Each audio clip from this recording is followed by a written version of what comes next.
बिस्मिल्लाहिर्रहमानिर्रहीम अस्सलाम वालेकुम। कैसे हैं आप सब? आज मैं आप लोगों के लिए बहुत ही मज़ेदार और चटपटी सी कुछ रेसिपीज़ लेके आई हूँ। उम्मीद करती हूँ कि आपको बहुत पसंद आएँगी। इन्हें ज़रूर ट्राई कीजिएगा और मुझे इसका फ़ीडबैक ज़रूर दीजिएगा और मुझे इसमें कमेंट में भी ज़रूर बताइएगा और आपने मेरे चैनल को अगर अभी तक सब्सक्राइब नहीं किया है तो मेरे चैनल को लाइक, शेयर और सब्सक्राइब ज़रूर कीजिएगा। तो चलिए शुरू करते हैं अपनी रेसिपीज़ को।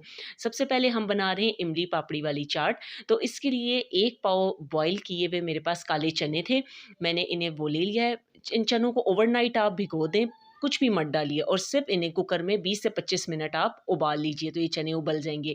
1 ही पाव मेरे पास सफ़ेद चने थे, ये भी उबले हुए, इन्हें भी इसी तरह ही सारी रात मैंने सादे पानी में भिगो दिया था और सुबह जो है तकरीबन 10-11 बजे कुकर में मैंने इन्हें डाल के आधी चम्मच नमक के साथ उबाल लिया था। अब दोनों चने मैंने डाल लिए, काले चने भी, सफ़ेद चने भी। अब इसमें तकरीबन 4 चम्मच जितनी मैं इमली की चटनी डाल रही हूँ। इमली की चटनी की रेसिपी आपको मेरे चैनल पे मिल जाएगी, इमली और आलू बुखारे की चटनी की वीडियो में। तो ये इमली की चटनी थी। आप चाहें तो इमली का पल्प भी यूज़ कर सकते हैं, लेकिन वो बहुत ज़्यादा फिर उसमें खटास हो जाती है। चटनी अगर आप इस सिचुएशन में डालें, तो वो बहुत मज़ेदार लगती है और हम यहाँ पर चटनी हमने शुरू में इसलिए डाली है क्योंकि चने ज़रा फीके से होते हैं, तो चनों में भी एक अच्छा-सा फ्लेवर आ जाता है। तो ये हैं जी फुल्कियाँ, बूंदियाँ भी जिसे कहते हैं, ये भी मैंने खुद ही होममेड हैं, घर में बनाई हुई हैं। इसकी रेसिपी भी आपको मेरे चैनल पे रमज़ान स्पेशल की वीडियो में मिल जाएगी। इन्हें भी मैंने उबाल लिया था बूंदियों को। ये आलू हैं, 2 मीडियम साइज़ के आलू थे, इन्हें मैंने अच्छी तरह धो के, काट के, बॉयल क्यूब्स कट कट कर लिए और फिर मैंने इन्हें उबाला है। थोड़ा-सा येलो कलर मैंने उबालते हुए साथ डाल दिया था। इस तरह ये है कि आलू में ज़रा खूबसूरती आ जाती है और इवन और इक्वल शेप में ये कट हो जाते हैं, काट के मैंने इन्हें उबाला है। अब जी बारी आ गई इसके सलाद की, तो ये मेरे पास एक बड़ा टमाटर था, इसके मैंने बीज निकाल के क्यूब काट लिए हैं, ये खीरा था, खीरे के भी बीज निकाल के क्यूब काट लिए हैं, ये 1 प्याली जितनी बंद गोभी है, बारीक इसे चॉप कर लिए, एक बड़े साइज़ का प्याज था, उसे लेके मैंने बारीक-बारीक चॉप कर लिया। कोशिश कीजिएगा कि इसमें जो हम सब्जियाँ डालते हैं, स्पेशली प्याज और बंद गोभी, ये थोड़ी-सी बारीक होनी चाहिए, क्योंकि जब हम चम्मच से चाट उठा के खाएँ तो ज़्यादा हमें मुँह में इस तरह महसूस ना हो और अच्छे से ये मिक्स हो जाएँ। तो ये हमारी जो तमाम सब्जियाँ थीं, हमने सारी सब्जियों को काट के एक ही दफ़ा ही हमने अपनी चाट में शामिल कर लिया। तो देखिए माशाल्लाह थोड़ी-थोड़ी चीज़ों के साथ कितनी ज़्यादा सारी चाट बन जाती है। अब इन सब्जियों को हमने अच्छे से अपने चनों में, आलूओं में और बूंदियाँ जो थीं, बूंदियों को मैंने उबाल लिया था, उसमें डालिए। तकरीबन 2 से 3 हरी मिर्चें हैं। आप अगर ज़्यादा डालना चाहें तो आप ज़्यादा भी ले सकते हैं। इन्हें भी बारीक मैंने चॉप कर लिया। ये धनिया पुदीना है। धनिया पुदीने की चाट में बेहद खूबसूरत खुशबू आती है और जायका भी पुदीने की वज़ह से बहुत अच्छा हो जाता है। तो ये धनिया पुदीना था, इसे भी धो के अच्छी तरह और मैंने बारीक जो है चॉप कर लिया है। अब धनिया पुदीना डाल के इसे मैंने अच्छे तरीके से मिक्स कर लिया है। अब आ जाती है इसके मसालों की बारी। मसाले थोड़े से ही डलेंगे, सिर्फ़ आधी चम्मच इसमें काली मिर्च जाएगी। काली चम्मच से एक फ्लेवर अलग-सा आपका चेंज हो जाएगा, आप ट्राई से ज़रूर कीजिएगा। आधी चम्मच मैंने काली मिर्च डाली है और 2 टेबलस्पून मैंने इसमें नमक शामिल किया है क्योंकि हमारी सब्जियाँ भी फीकी थीं, आलू, बूंदी, किसी चीज़ में भी नमक नहीं था और 2 टेबलस्पून ही मैंने चाट मसाला डाला है। इस स्टेज पे हम चाट मसाला नमक कम ही इस्तेमाल करते हैं। अंदाज़ा हो जाता है आपको कि तकरीबन इतना ही हमें बेहतर रहेगा। क्योंकि रोज़ा खोल के एकदम से ज़्यादा चीज़ भी नहीं खाई जाती, तो 1 टीस्पून ज़ीरा पाउडर था। आप चाहें तो साबुत ज़ीरा भी इसमें शामिल कर सकते हैं, लेकिन ज़ीरा पाउडर की खुशबू भी अच्छी होती है और चाट में इस तरह बाकायदा मुँह में ज़ीरा भी नहीं आता और वो बुरा भी नहीं लगता। अब एक बड़े साइज़ का लीमू था, मैंने लीमू स्क्वीज़ कर लिया है। लीमू डालने से ये होता है कि इसका फ्लेवर में एक खटास और जैसे हम किसी फूड स्टॉल से लेके जैसे हम चना चाट, सी पापड़ी, इमली चाट खाते हैं, तो इसका फ्लेवर लीमू डालने की वज़ह से बिल्कुल वैसा आएगा। इसे ज़रूर इस टिप को ट्राई कीजिएगा और मुझे ज़रूर बताइएगा कि आपको ये टिप कैसी लगी। तो अब लीमू डालने के बाद हम अच्छे से इस चाट को दोबारा आपस में मिक्स कर लेंगे। अच्छे से हर चीज़ आपस में यकजान होनी चाहिए। हर चीज़ हमारी बॉइल्ड थी, पहले से रेडी थी, अब सिर्फ़ हमने सम्बलिंग की है। अब 1/4 कप जितना जो है ये इमली की चटनी थी, जिसका मैंने आपको बताया है कि मेरे चैनल पे इसकी वीडियो है। इसमें इमली है, गुड़ है, नमक, काली मिर्च और कुटी हुई लाल मिर्च, इन सब चीज़ों को डाल के मैंने पका लिया था और जब ये पक गई थी तो फिर मैंने इसमें तकरीबन 2 से 3 टेबलस्पून जो है सिरका डाल दिया था। उससे ये प्रिज़र्व अच्छी हो जाती है और तकरीबन 2 माह तक ये फ्रिज में रह जाती है। तो ये इमली की चटनी की रेसिपी आप पूरी इसकी कंप्लीट रेसिपी मेरे चैनल पे ज़रूर देखिएगा। तो ये देखिए माशाल्लाह किस कदर खूबसूरत हमारी इमली की चटनी और पापड़ी वाली चाट तैयार हो चुकी है। अब मैं इसे एक ट्रे में निकाल लेती हूँ। ऊपर से मैंने थोड़ी-सी इमली की चटनी डाली। अब हम थोड़ा-सा स्प्रिंकल कर रहे हैं जी चाट मसाला। चाट मसाला आपके अपने फ्लेवर के मुताबिक है। अगर आप थोड़ी-सी लाल मिर्च का खाना पसंद करते हैं तो आप बेशक वो भी डाल सकते हैं। लेकिन मैंने लाल मिर्च का इस्तेमाल नहीं किया क्योंकि फिर ये बहुत ज़्यादा स्पाइसी हो जाती है। वो आप आपके अपने टेस्ट के अकॉर्डिंग है नमक मिर्च आप जिस तरह डालना चाहें। पापड़ी भी होममेड है, इसकी रेसिपी भी आपको मेरे चैनल पे मिल जाएगी। ये थोड़े से सेब थे ये भी मैंने ऊपर से स्प्रिंकल कर दिए हैं। ये देखने में भी खूबसूरत लगते हैं और खाने में भी बड़े क्रंची से और बड़े मज़े के लगते हैं। अब ये मैंने सेव इसमें डाल दिए हैं और अब जी इसके ऊपर जो है लास्ट में हमारी जाएगी सब्ज़ चटनी। अगर आपके पास फ्रेश बनी हुई है, आप फ्रेश भी डाल सकते हैं। मेरे पास पैकेट में थी तो मैं वही यूज़ कर रही हूँ। सब्ज़ चटनी से जो ये है इसकी खूबसूरती और खुशबू बहुत ज़बरदस्त हो जाती है। तो देखिए माशाल्लाह। अब बारी आ जाती है हमारी क्रिस्पी फ्राइज़ की तरफ। तो ये 1 किलो आलू थे जिन्हें मैंने धो के अच्छे तरीके से जूलियन कटिंग में लंबाई की सूरत में मैंने इन्हें काट लिया था और फिर अच्छी तरह दोबारा धो लिया था और फिर छलनी में अच्छी तरह इसका पानी खुश्क होने दिया। जब पानी खुश्क हो गया फिर इसे एक बाउल में निकाल लिया। अब तकरीबन 5 टेबलस्पून जितना मैंने इसमें कॉर्नफ्लोर डाला है क्योंकि हमारे क्रिस्पी ये बनेंगे और 4 टेबलस्पून जितना मैंने इसमें मैदा डाला है। बिल्कुल जैसे आप बाहर से लेके फ्राइज़ खाते हैं, आप एक दफ़ा ये फ्राइज़ बना के ज़रूर ट्राई कीजिएगा, आप बाहर से फ्राइज़ खाना भूल जाएँगे। अब इनको आप अच्छे तरीके से मैदा और कॉर्नफ्लोर अभी और कुछ भी मैंने नहीं डाला, सिर्फ़ मैदा और कॉर्नफ्लोर डाला है। इसे अच्छे तरीके से आप हिला लीजिए, मिक्स कर लीजिए। जब ये इस तरह अच्छे तरीके से मिक्स हो जाएँ, फिर थोड़ा-सा आप हल्के-हल्के हाथों से इसे हाथों से भी मिक्स कर सकते हैं, ताकि मैदा और कॉर्नफ्लोर अच्छे तरीके से आलूओं के ऊपर लग जाए। जब ये अच्छे से मिक्स हो जाएँ, तो ये जी मेरे पास है पकोड़ा मिक्स, ये भी मेरी रमज़ान स्पेशल वीडियो में आपको मिल जाएगा। इसमें बेसन, लाल मिर्च, चिली फ्लेक्स, ज़ीरा, अजवाइन, साबुत धनिया, नमक, ये सारी चीज़ें शामिल हैं। कुटी हुई लाल मिर्च, ये सब चीज़ें इसमें शामिल हैं और ज़ीरा पाउडर भी है इसके अंदर और मैंने ये बना के बेसन के अंदर और मैंने सारे मसाले डाल के एक बॉटल में रख लिया। इससे ये होता है कि बहुत सहूलत हो जाती है। अब जी ये 1 टीस्पून जा रहा है इसका सीक्रेट इंग्रीडिएंट गार्लिक पाउडर और 1 टेबलस्पून इसमें जा रहा है चिकन पाउडर। हम जब बाहर से फ्राइज़ खाते हैं हम कहते हैं हमारे घर के फ्राइज़ में वो फ्लेवर नहीं आता, तो ये फ्लेवर वो डालते हैं। तो ये ऑरिगैनो ऑप्शनल है, अगर आप डालना चाहें तो डाल सकते हैं। अगर आपके पास पार्सले है आप वो भी डाल सकते हैं। अगर आप धनिया पसंद करते हैं तो बारीक-बारीक धनिया पुदीना काट के भी इस वक़्त आप डाल सकते हैं। अब आप मैंने अभी तक पानी इसमें शामिल नहीं किया। अभी जितने मसाले हैं इसमें बेसन है, मैदा था, कॉर्नफ्लोर था, अभी सिर्फ़ उसमें वो मिक्स किया। आधा प्याली जितना मेरे पास पानी है और पानी में बिल्कुल घूँट-घूँट करके इसमें शामिल करूँगी, एकदम से ज़्यादा पानी नहीं डालेंगे, अगर ज़्यादा पानी डाल देंगे तो मसाला बैटर अलग हो जाएगा, हमारे जो हैं वो फ्राइज़ अलग हो जाएँगे, इसलिए फिर वो फ्राइज़ मज़े के नहीं बनते। अब मैंने थोड़े से पानी के साथ इनको अच्छी तरीके से मिक्स कर लिया है, 20 से 25 मिनट के लिए इसे मैं रूम टेम्परेचर पे ऐसे ही छोड़ दूँगी और फिर उसके बाद हमने इसे फ्राई करना है, फ़ौरन नहीं। अब मैंने कढ़ाई में ऑयल गरम होने के लिए रख दिया है इसे तेज़ आँच पे बिल्कुल भी नहीं फ्राई करेंगे और लो टू मीडियम फ्लेम पे करेंगे तभी हमारे ये फ्राइज़ क्रिस्पी बनेंगे और कम से कम 6 से 8 मिनट तक आपने इसको फ्राई करना है। 2 से 3 मिनट तक आपने इन्हें हाथ भी नहीं लगाना। 2 से 3 मिनट तक इनको इसी सीन पे आप पकने दें। 2 से 3 मिनट के बाद देखें कैसे माशाल्लाह क्रिस्पी और मसाला सारा इनके ऊपर कैसे लग चुका है। अगर आप फ़ौरन से इनको छेड़ेंगे तो सारा बेसन और मैदा सब कुछ हलट-हट के अलग हो जाएगा और अलग से जो है वो हमारे आलू के चिप्स जो हैं वो अलग से हो जाएँगे। तो ये अब जब बन जाएँ तो इन्हें आप निकाल लीजिएगा। अब जी आ जाती है बारी कटोरी चाट की कटोरी बनाने की, तो ये 2 कप मैदा है। मैदे का मैंने आपको बताया कि जब भी आप मैदा इस्तेमाल करें, तो मैदे को लाज़मी आप छान लिया करें। छानने से ये होता है कि मैदे में एयर शामिल हो जाती है। इससे जो है हमारी कोई भी चीज़ हम इस्तेमाल करना चाहें तो वो बड़ी अच्छी बनती है। अब 1 चम्मच छोटी चम्मच टीस्पून जो है वो मैंने इसमें नमक का शामिल किया है। ये जी है अजवाइन, हाफ़ टीस्पून अजवाइन है। अजवाइन ज़रा ये होता है कि गैस्ट्रिक इश्यूज़ नहीं होते आपको और हज़म हो जाती है चीज़। 2 टेबलस्पून भर के 2 से 3 टेबलस्पून तक आप इसमें डाल सकते हैं क्योंकि जितना अच्छा इसमें घी होगा, मिक्सिंग होगी, उतनी ही क्रिस्पी हमारी कटोरी बनेगी और बहुत ही मज़ेदार बनेगी। अब इसे पहले इन सारी चीज़ों को हाथों से अच्छे से मिक्स कर लेंगे। इस तरह मिक्स करेंगे कि जैसे ये देखें क्रम्ब्स की तरह बन जाए और हाथ में एक-एक बॉल की तरह आ जाए। इसका मतलब है कि आपका मैदा अच्छे तरीके से घी मिक्स हो चुका है। अब इसे मिक्स करने के बाद नीम गर्म पानी मैंने लिया है। ठंडा पानी फिर मैं कहूँगी नहीं लेंगे, हल्का-हल्का बहुत तेज़ गर्म भी नहीं, हल्का-हल्का नीम गर्म सा पानी और पानी आपकी अपनी मर्ज़ी के मुताबिक है, टोटल आधी प्याली पानी इसमें टोटल जाता है, कम से कम ही पानी का इस्तेमाल होता है। बहुत ढीला आटा भी नहीं गूँथने को, बहुत सख्त आटा भी नहीं देखिए माशाल्लाह आटा किस कदर बेहतरीन हमारा गुन चुका है। इस कंसिस्टेंसी का आपने आटा गूँथना है, इतना इसमें लचक होनी चाहिए। जब अच्छे से आटा गुन जाएगा तो फिर इसका एक हम पेड़ा बना के और इसके ऊपर थोड़ा-सा घी या ऑयल आप लगा दीजिएगा। वो लगा के आप इसे रूम टेम्परेचर पे थोड़ी देर के लिए रख दें। क्योंकि जब हम इसे रूम टेम्परेचर पे रख देते हैं तो हमारा आटा सेट हो जाता है और बेलने में हमें आसानी होती है और कोई दिक्कत नहीं होती। अब इसे जो है हम कपड़ा ढक के रूम टेम्परेचर पे रख देंगे। अब जी इसको मैंने तकरीबन 1 से 2 घंटे के लिए छोड़ दिया था, तो अब मैं इसका कपड़ा हटा रही हूँ। अब मैं इसको क्या करूँगी कि दोबारा से मैं इसको गूँधूँगी। दोबारा गूँधने से ये होता है कि हमारे आटे में जो थोड़ी बहुत कसर रह जाती है, तो वो दोबारा गूँधने से वो माशाल्लाह दोबारा सेट हो जाता है। तो माशाल्लाह पहले ही मेरा आटा बड़ा अच्छे तरीके से गुन चुका था, तो अब मैंने इसे हल्का-सा तकरीबन 1 मिनट तक दोबारा गूँधा है।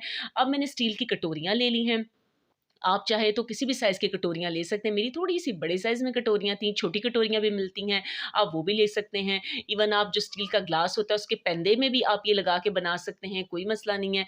अब जो मेरे पास आटा था मैं इसके छोटे-छोटे पेड़े बना रही हूँ, क्योंकि मेरे पास 4 कटोरियाँ हैं तो उस हिसाब से मैं 4 कटोरियाँ बनाऊँगी। दूसरी तरफ मैंने तकरीबन 1 लीटर ऑयल था वो गरम होने के लिए रख दिया, क्योंकि ये ज़रा ज़्यादा ऑयल में फ्राई होती हैं। फिर ये आजकल तो वैसे भी ऑयल का इस्तेमाल ज़्यादा ही चल रहा है, तो उसी में फिर हमारे फ्राइज़ भी फ्राई हो जाएँगे और बाकी काम भी हमारे चल जाएँगे। इवन फिर जब मैं हांडी भी बनाऊँगी तो वो मैं उसी ऑयल से ही फिर हांडी भी बना लूँगी।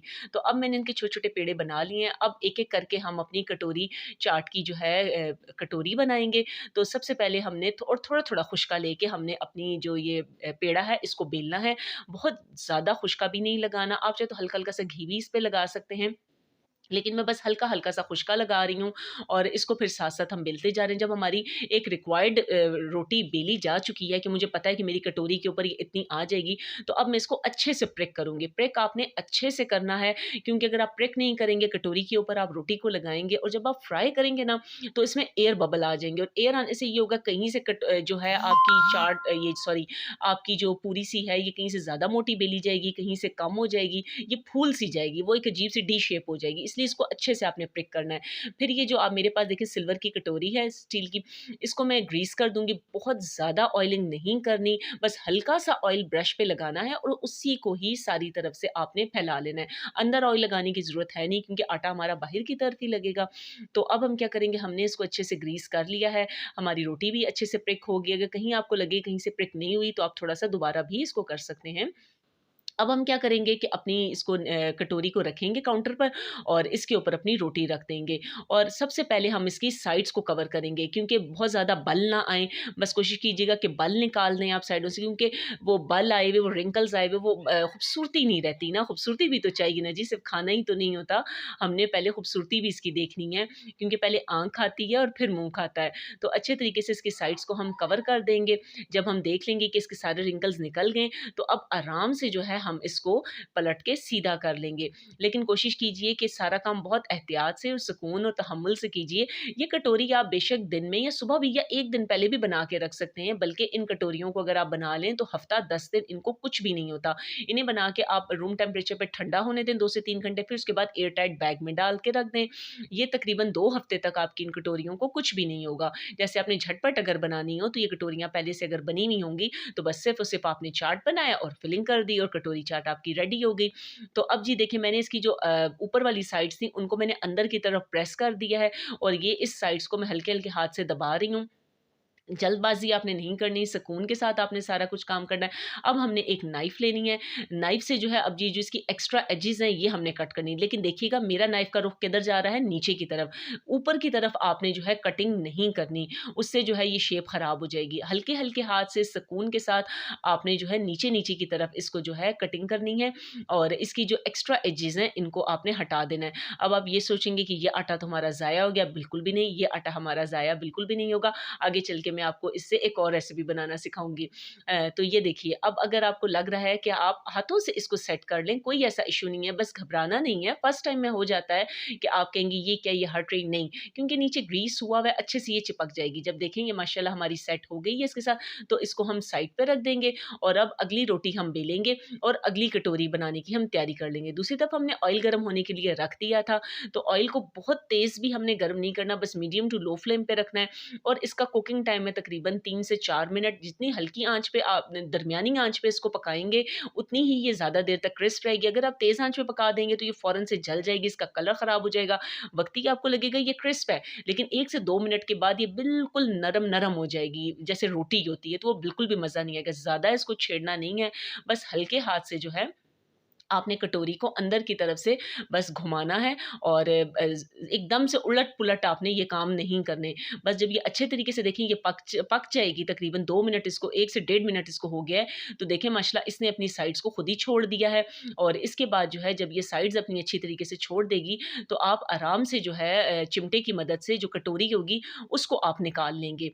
कोई ऐसी दिक्कत की बात नहीं होगी, आसानी के साथ बन जाएगी। आप ज़रूर इसको ट्राई कीजिएगा, बहुत ईज़ी है, स्पेशली इसकी प्रेज़ेंटेशन बहुत खूबसूरत बनती है, बड़ी अपीलिंग होती है ये खाने में और सबको बहुत पसंद आती है। अब अच्छे तरीके से अपनी कटोरी से अपना ऑयल भी निकाल लीजिए और अब इसको तकरीबन 1 से डेढ़ मिनट तक मज़ीद हम पकाएँगे, क्योंकि ये अंदर से भी ताकि पक जाए और ये ऊपर जो इसके एजेज़ हैं, अब इसको पलट देंगे। देखिए माशाल्लाह कितना खूबसूरत इसका नीचे से कलर आया है। हल्की आँच पे पकी है और सही ज़बरदस्त किस्म की ये क्रिस्प बनी है। तो अब हम इसको नीचे की तरफ से भी 1 डेढ़ मिनट पका लेंगे। 1 डेढ़ मिनट मज़ीद, टोटल अब इसको 3 मिनट हो चुके हैं पकते-पकते। तो माशाल्लाह देखें किस कदर खूबसूरत हमारी कटोरी जो है तैयार हो चुकी है। अब अच्छे से हम इसमें से ऑयल निकाल लेंगे। ऑयल निकाल के हम एक-एक करके अपनी सारी कटोरियाँ बनाते जाएँगे और एक प्लेट में निकालते जाएँगे। अब हमने इनको सबको निकाल लिया। अब जो बाकी हमारा मैदा बचा था उसे ईमान फ़ातिमा ने पतला-पतला, मैंने कहा चलो पुत्र आप इस काम की तरफ लग जाओ। उसने पतली-सी रोटी पूरी बेल ली और फिर मैंने इसे कहा आप इसके नमक पारे बनाएँ। तो ईमान फ़ातिमा ने फिर इसकी जो है टेढ़ी तिरछी जो है जिस तरह उसने कटिंग की और हमने इसके नमक पारे बना लिए। अब जी आ गई हमारी कटोरी की असेंबलिंग। तो ये मैंने एक प्लेट में 3 कटोरियाँ ले ली हैं। बनाई तो मैंने 4 थी, लेकिन मैं यहाँ प्लेट में गुंजाइश 3 की आ रही थी, इसलिए मैं आपको 3 की बता रही हूँ। तो बाकी भी आपने इसी तरह ही बनाना है। सबसे पहले जो हमने इमली पापड़ी वाली चाट बनाई थी ना, तो उसी की फिलिंग हम इसमें करेंगे। एक रेसिपी से देखिए मैं आपको कितने यूनिक और डिफरेंट आइडियाज़ देती हूँ। उम्मीद करती हूँ कि आपको ज़रूर पसंद आएँगे। अब हमने जो थोड़े से अपनी बूंदी फुल्कियाँ सी जो बचा ली थी, उबली हुई हैं, हमने जो ये बचा ली थी, इसको भी हम सबसे पहले हमने चना चाट नीचे अपना इमली वाला डाला, उसके ऊपर बूंदियाँ डाली हैं, थोड़े से मैंने आलू बचा लिए थे, वही थोड़े से जो आलू हैं ये मैं इसके ऊपर डाल रही हूँ। सब इसकी प्रेज़ेंटेशन और खूबसूरती के लिए हैं। तीनों को इसी तरह ही हम तैयार करते जाएँगे। बूंदियाँ भी हमने उबाली हुई थी, सिर्फ़ 2 मिनट आप इसको गर्म पानी में रखेंगे, ये बूंदियाँ उबल जाएँगी और आलू तकरीबन 8 से 10 मिनट लेते हैं उबलने में। तो ये हमने डाली हैं। अब इसके ऊपर हम थोड़ा-सा चाट मसाला डालेंगे, क्योंकि हमारी बूंदियाँ और आलू जो थे बिल्कुल फीके थे, ज़ाहिर है हमने नमक मिर्च के बगैर उनको उबाला था। फिर जब हम स्पून से इसको खाएँगे तो हर चीज़ का एक अपना टेस्ट आना चाहिए ना। अब उसके बाद ये मैंने एक प्लेट में अलग से इसकी गार्निश काट ली थी, चॉप इसके अंदर जो है ये प्याज़ है। अब हम इसमें वो ऊपर से डालेंगे, क्योंकि मिक्स हुआ हुआ प्याज़ का फ्लेवर अलग होता है और ऊपर से गार्निश किया हुआ प्याज़ का क्रंची फ्लेवर और आता है। अब ये जो हैं जी टमाटर हैं, अब इसमें हम टमाटर ऊपर से डाल रहे हैं। सबसे पहले हमने प्याज़ डाला, फिर उसके बाद हमने टमाटर डाले, उसके बाद जो है आप अब बारी आती है हमारी इमली की चटनी की। अब हम 1-1 चम्मच तकरीबन इसके ऊपर इमली की चटनी, या जितना आप पसंद करते हैं, आप इमली की चटनी में तकरीबन 1 चम्मच ही डालिए, आप इसके ऊपर अच्छे तरीके से फैला दीजिए, क्योंकि इसकी स्टफिंग है, फिलिंग है, वो आपकी अपनी मर्ज़ी के हिसाब से जितना आप खट्टा खाना चाहें, मीठा खाना चाहें या दही खाना चाहें, और दही भी इसमें अच्छा खासा डलता है, लेकिन अभी मैं थोड़ा-सा इसलिए लिमिटेड दही डाल रही हूँ, क्योंकि अगर मैं रोज़ा खुलने से ज़्यादा देर पहले ही इसको ज़्यादा दही डाल देती, तो ये बहुत ज़्यादा सौगी हो जाती। आप यकीन कीजिए रोज़े के टाइम तक माशाल्लाह ये इस कदर क्रिस्प रही हैं, और जब हमने इसको तोड़ के चम्मच से खाया है, तो उसके ऊपर फिर हम एक्स्ट्रा दही और इमली की चटनी अगर हमें ज़रूरत पड़ी तो हमने डाल लिया, वरना ये अदरवाइज़ माशाल्लाह कंप्लीट मील था हमारा।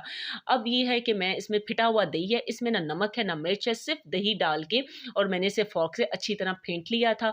अब ये फिटा हुआ दही मैंने इसके ऊपर डाल दिया है। अब इसके ऊपर जी जा रहा है हमारा चाट मसाला, क्योंकि दही में नमक मिर्च कुछ भी नहीं था, और ये नहीं है कि मैं भर-भर के हर चीज़ डाल रही हूँ, चुटकी-चुटकी सी हर चीज़ जा रही है, लेकिन एतदाल के साथ हर चीज़ जा रही है। अब जी ऊपर से इसमें डल रहे हैं सेव, और अब इसकी बारी आती है हमारे पास जो सेव थे, अब पापड़ी आ गई। अब जी पापड़ी ये भी हमारी होममेड पापड़ी है, इसकी रेसिपी भी आपको मेरे चैनल पे रमज़ान स्पेशल में मिल जाएगी, देख लीजिए। रमज़ान से पहले मैंने बनाई थी और अभी तक ये माशाल्लाह क्रिस्प है। पापड़ी तोड़ के मैंने इसके ऊपर डाल दी है। अब नेक्स्ट हमारी बारी आ जाती है सेव की। अब ये हैं सेव, ये ज़रा खूबसूरती देते हैं और खाने में बड़ा क्रंच आता है इसको खाने में, तो इसलिए हम इसको बीच में मिक्स नहीं करते, इसको हमेशा हम गार्निश करते हैं, ताकि ये है कि इससे इसकी खूबसूरती कायम रहे। अब जो थोड़े से हमारे पास टमाटर थे, टमाटर हम थोड़े से ऊपर से दोबारा डाल रहे हैं। टमाटरों से ये है कि हमारी प्रेज़ेंटेशन ज़्यादा ज़रा अपीलिंग हो जाएगी और खूबसूरत हो जाएगी और बड़ा प्यारा लगेगा। अब ये है जी हमारे पास पुदीने के पत्ते, पुदीने के पत्ते भी इसमें गार्निश के लिए हैं, और अगर आप चम्मच के साथ खा भी लें तो पुदीना तो मैदे के लिए बड़ा ही मुफ़ीद है। तो आप सबसे लास्ट में इसको गार्निश के लिए आप पुदीने के पत्ते डाल देंगे। पुदीने के पत्ते डालने के बाद लास्ट में जो है, अगर आप इमली की चटनी खाना चाहें तो वो थोड़ी-सी डालें, अगर नहीं तो आप ग्रीन चटनी लास्ट में हम इसके ऊपर डालेंगे, और ग्रीन चटनी अगर आपके पास घर की बनी हुई फ्रेश है तो वो भी आप यूज़ कर सकते हैं, पाउच में है, पैकेट में है तो आप वो भी यूज़ कर सकते हैं। तो आप इसके ऊपर इस तरीके से ग्रीन चटनी डाल लेंगे। तो इस कदर लज़ीज़ हमारी कटोरी चाट रेडी हो चुकी है कि मैं आपको क्या बताऊँ। आप इसे ज़रूर ट्राई कीजिएगा, और इसका फ़ीडबैक मुझे ज़रूर दीजिएगा। मैं उम्मीद करती हूँ कि आपको मेरी रेसिपी बहुत पसंद आएगी, और बिल्कुल 100% ये परफ़ेक्ट रेसिपी है और बहुत ही लज़ीज़ रेसिपी है। तो अब जी माशाल्लाह हमारी तमाम रेसिपीज़ रेडी हो चुकी हैं। ज़बरदस्त किस्म की हमारी कटोरी चाट है। इसके साथ दही सर्व होगा। जो इमली पापड़ी वाली चाट ये जो हमने बनाई है, इसके साथ हम दही नहीं यूज़ करेंगे। ये डायरेक्ट हम इसी तरह ही इमली की मज़े के साथ खाएँगे और आपको बहुत पसंद आएगी ये। और इसके साथ ही हमारे जो क्रंची और क्रिस्पी फ्राइज़ थे, ये देखिए माशाल्लाह इनको बने हुए काफ़ी देर भी हो चुकी है, लेकिन अभी तक इस कदर क्रिस्प और क्रंची हैं। ये मान फ़ातिमा ने जो लेफ्ट ओवर हमारा मैदा हो था, उससे ये बना लिए थे नमक पारे। ये भी लज़ीज़ किस्म के नमक पारे हैं। तो माशाल्लाह माशाल्लाह हमारी सारी चीज़ें रेडी हो चुकी हैं। तो मुझे इसका फीडबैक ज़रूर दीजिएगा और अभी तक अगर